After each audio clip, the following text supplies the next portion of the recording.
I started writing graffiti like every kid did that I was hanging around with when we was kids. If you couldn't talk over a record very well, then it was the other thing that you did. If they're allowed to put a 25-foot high Ronaldo at the end of my street in a crucifix position selling tyres, then there's no reason why I can't do something less offensive somewhere else. This is the question, who is really doing it worse? Is it the billboard people or the writers, you know? Especially if you paint it somewhere like London or any 24-hour city, then you can get a really great image up in about 30 or 40 seconds. There's this strange thing that like the city's down to architects or politicians, and that normal people shouldn't have a say in the way their city looks. I believe what I'm doing is fair enough and it makes the city look better. If you had enough people putting it out there with quality, then the city would be a more interesting place to live. There's times when, you would do nothing if you sat at home and had a good think about all the consequences that could possibly happen. Some people do say graffiti's ugly. Well, a lot of graffiti is ugly. That's kind of, it's a product of society, so it's bound to be pretty ugly, you know. I think hard about the pictures that I paint, and, if you don't like it, you can paint over it.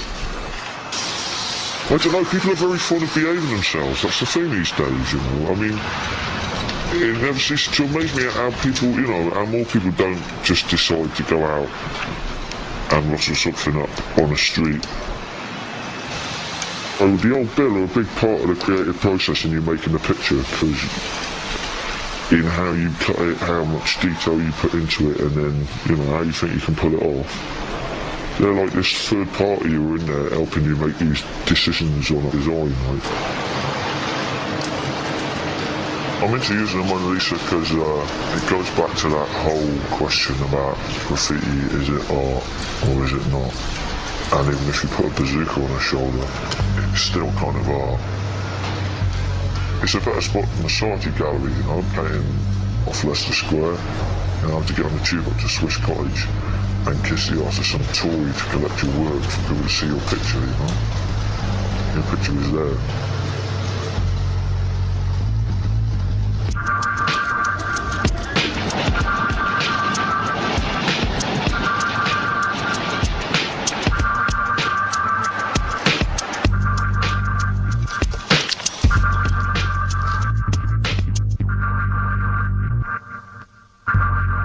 If a train driver sees you on the trackside, then they just ring the British Transport Police straight away. You've got minutes before they turn up.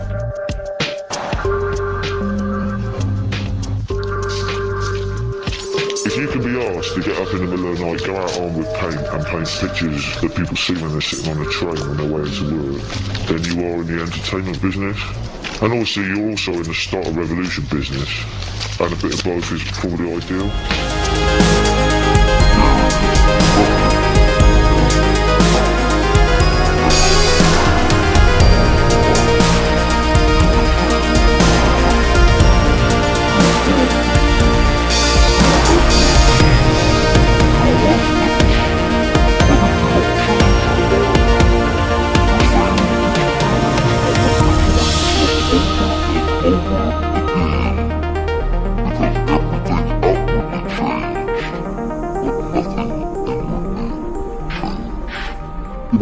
Nothing happens unless you change.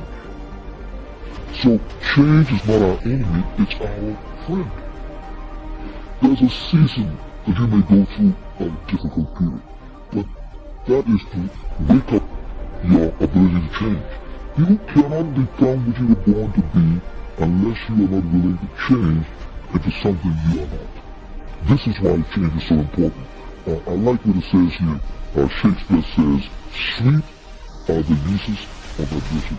We never grow in good times. We never advance unless we're under pressure. Change comes to improve and to advance your life, not to destroy you. I think that we often forget this. If we're gonna face hardships, you can't avoid pain, you can't avoid trouble. All we can do is prepare our mindset so that we don't get overwhelmed by our circumstances. A lot of people, when they have a negative circumstance take place in their life, they react negatively to it. That seems almost natural. In fact, that is natural. Something negative happens to you, our reaction back to it is negative. This is why you have to change your mindset. I've seen people who had the education to go up, they had the gifting to go up, they had the talent to go up, didn't have the right attitude. And eventually, if that attitude, if that heart, if that invisible part in life, you can have all the talent in the world, but you will always end up getting spoiled by your own attitude. Yes, you'll get the opportunity, yes, you'll get the job, yes, you'll get the deal, but you won't be able to keep it because your attitude will corrupt every opportunity that life offers you. Never saw it coming. Life isn't what happens to you when you're looking. What happens to you when you're looking is all the plan. Life is what happens to you when you're not looking, when your guard is down, when your back is turned. It's going to work on a Friday morning feeling good and having your boss call you in. And you know she has a look in her face and you know that look is so good. You know that economies are so hard and we've got to let you go. And all you can think about are those 3 kids you have at home. Your life is coming home from work and finding that note on the kitchen table saying, hey, I can't do this anymore, I'm sorry, I love you, but I've got to go. And you're frustrated and you're betrayed and you're furious and you're angry, but all you want to do is hold on there. All you want to do is hear those words whispered in your ear, I love you, man. No, that's life. How do I know that? How do you deal with that, those sort of situations? You see, it's been said 100 times and I'll say it again. You've got to go through it. That's all it is, you've got to go through it. And going through it is not a function of us being courageous. It's not a function of just saying, well, I'm going to close my eyes and see what happens next. It's not that. It's really a function of 3 things. It's a beginning, it's a middle, and an end. And before you go through it, there's a choice. You make a choice to say, well, I'm either going to stay here, or I'm going to be over there, someday, somehow. There's a choice. So going through it and thinking about these 3 steps, beginning, middle, and end, you can really save yourself a lot of trouble. And you can discover something more about yourself. It's called life and it's not personal. Stuff's gonna happen. And if you make it to the 40-yard line, if you can make it to age 40, between 40 and 60, it begins to intensify. All kind of things happen. Between 40 and 60, my mother was diagnosed with breast cancer and family died. Between 40 and 60, I was diagnosed with prostate cancer. Between 40 and 60, I went through a divorce from someone that I loved very much. Between 40 and 60, had a nationally syndicated talk show, highest rated, fastest canceled talk show in the history of television. Between 40 and 60, all life put a whooping on me. It ain't personal. It's called life. You know, I was homeless, man. I mean, you know, you're in a position where you're going, I got nowhere to go except up. I might as well keep hustling. I was in comedy. I just wasn't making nothing. All the money I was making, I was sending back home to my wife and kids. That didn't last long. She got tired of that real fast. But I couldn't go back to Cleveland, because I wouldn't have enough money to drive back down south to perform. One time I drove to the house in Cleveland. I finally got enough money. I drove to the house in Cleveland. Everybody was gone. I didn't see my kids for almost 2 years.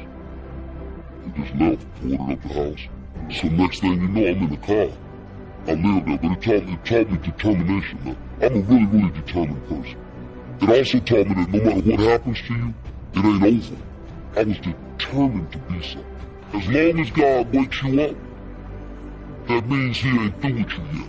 There is nothing as powerful as a changed mind.